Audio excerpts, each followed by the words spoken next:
never, ever, ever underestimate the power of breathing and breathing correctly. Sometimes prolonged periods of high pressure can catch up with us. Before we know it, we become less adaptable, and a range of responses to challenging situations become more narrow. When this happens, it's normal to want to grit your teeth and carry on. This can eventually lead to burnout and disease, and then you're left trying to clamber back to your starting position, bruised and anxious. Fortunately, there's a simple way to develop greater resilience against the twists and turns of everyday life. Breathe. Breathing away stress. Stress isn't just in the mind, it is a physiological imbalance that affects every aspect of your life. When you're stuck in a high stress state, it's difficult to put space between your emotional reactions and your responses. Relationships, performance, and self-esteem all suffer. One of the best ways to increase our resilience to stress is to make sure we're breathing effectively. Some things can trigger stress with a speed and certainty of poor breathing. While being deprived of air can probably be a stressful situation, you don't say, can send us into shockwaves or fight or flight. Improper or inadequate breathing can feed low-grade persistent stress. It can also undermine the body's ability to regulate our stress response. We can all experience and appreciate the benefits of effective breathing. Oh, really? Sometimes, however, it helps to have a quantifiable way to mark improvements in our breathing. This can encourage us to keep up with habits and exercise that help us breathe better. One way to do that is with a stopwatch, or a cell phone with like a stopwatch capability instead of just the old spin it and click it, and or even the digital one that your old gym class teacher used to have around their neck. Another way is through the use of a wearable tracker that can monitor heart rate variability. This one I don't think can, but then again, I don't even know what it says anymore because the face has kind of stopped working for a while, but it still tracks, like heart rate and all that other fun stuff through an app on your phone, which I'm not overly happy with, but hey, whatever, it works and I like it. HRV, heart rate variability, is a valuable tool for optimizing performance, reducing stress, and improving physical and mental health. Let's explore what that means. So what is heart rate variability? I feel like we've been over this recently-ish, but just for old time's sake. We think of a heart beating with a regular rhythm, but there are small differences in speed between every beat. These differences is called heart rate variability. Well, you might think it's better to have a steady and even heart rate. It's actually healthier to have greater variability. Yes, it is.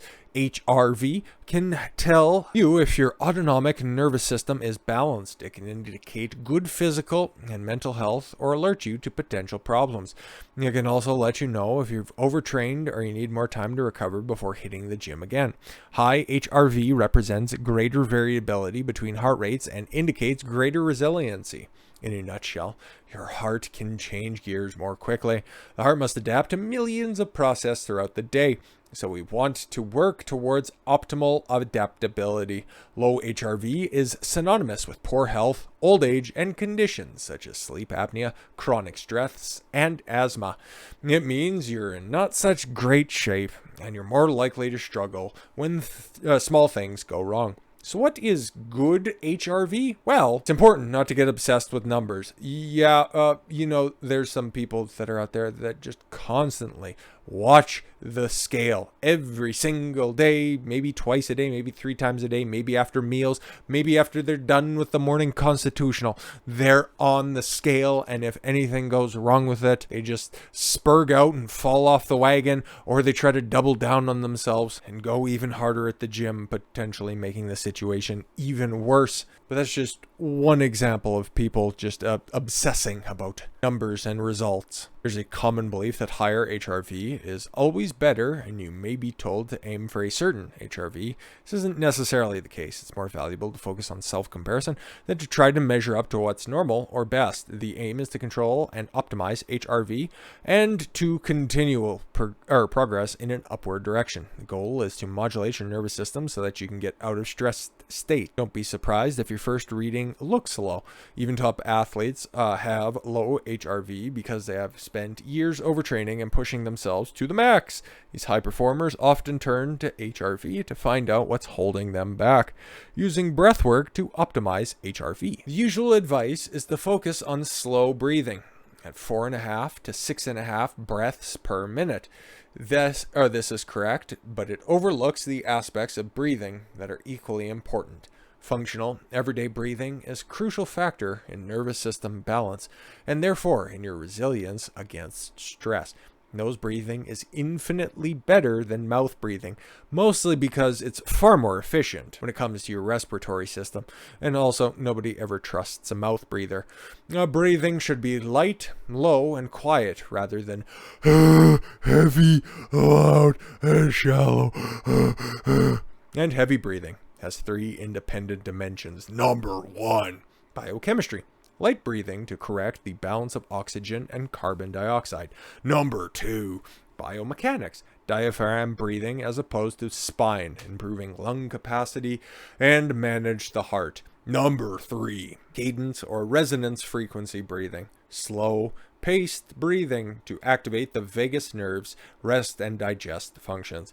Slow breathing at 4.5 to 6.5 breaths per minute will improve HRV, but you can also influence results and your well-being by breathing through your nose, breathing light, and engaging your diaphragm to breathe. So, nose breathing.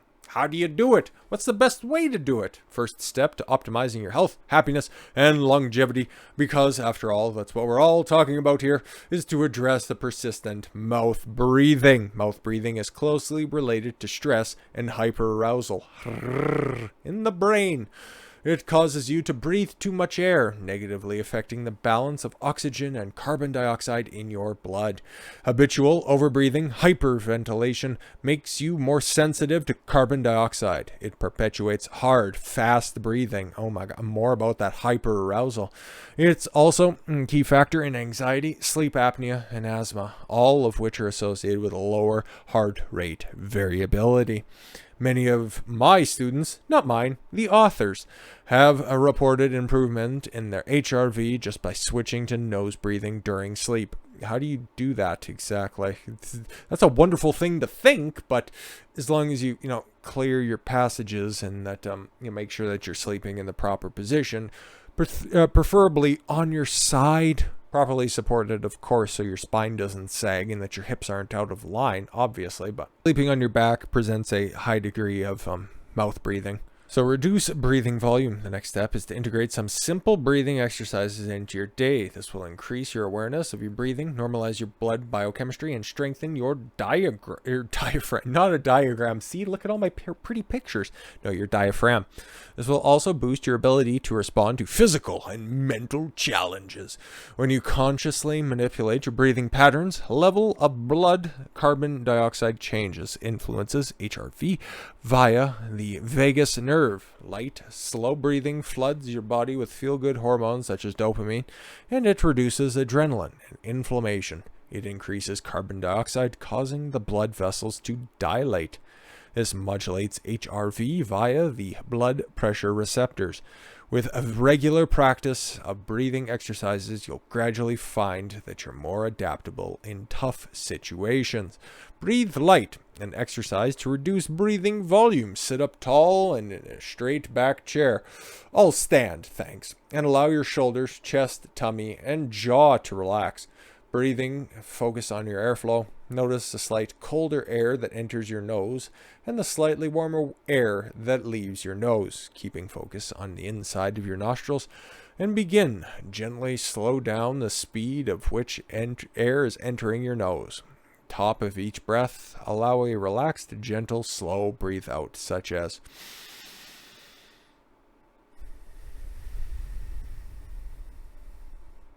I'm sure that was an audio nightmare, but I'll try to leave that in.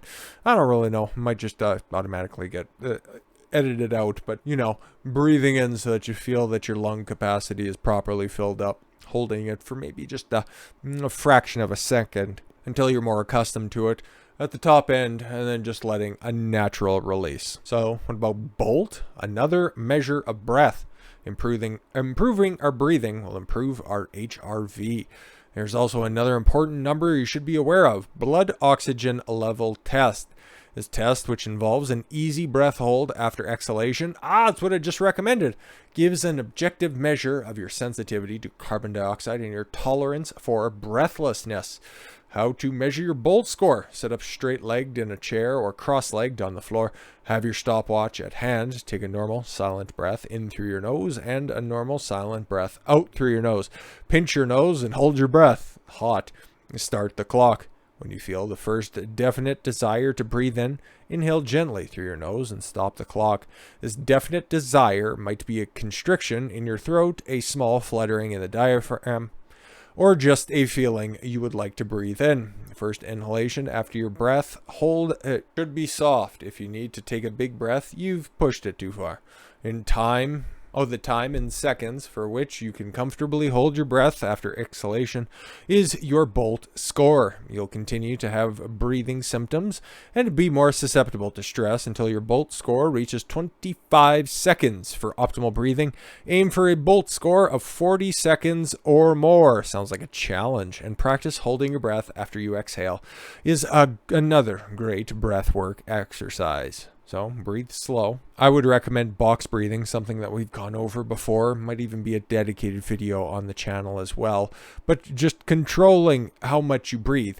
Obviously, there are certain scenarios that you can't control how much you're breathing, or at least try to slow down how much you're breathing. But a conscious effort to try to properly oxygenate your system so that you aren't, even when you're just delivering a speech, even when you're just talking like I am doing this video here, that you aren't constantly breathing in after every word, mostly because that gets laborious. And I was starting to get a little bit lightheaded even during my little bit of an example there, but I constantly try to exhale as much oxygen out of my system as I can. Even to just finish a little sentence, you might hear occasionally just a little brief inhalation. I try to mitigate it because I know it's a little bit annoying to listen to at times. But when I have the opportunity, and when you might see a little edit every now and again, that's mostly me just taking a nice breath in. I might also, if you notice my voice getting a little weaker and then it comes back a little bit stronger, I'll just lean behind me and I'll grab some water there to properly refresh the system.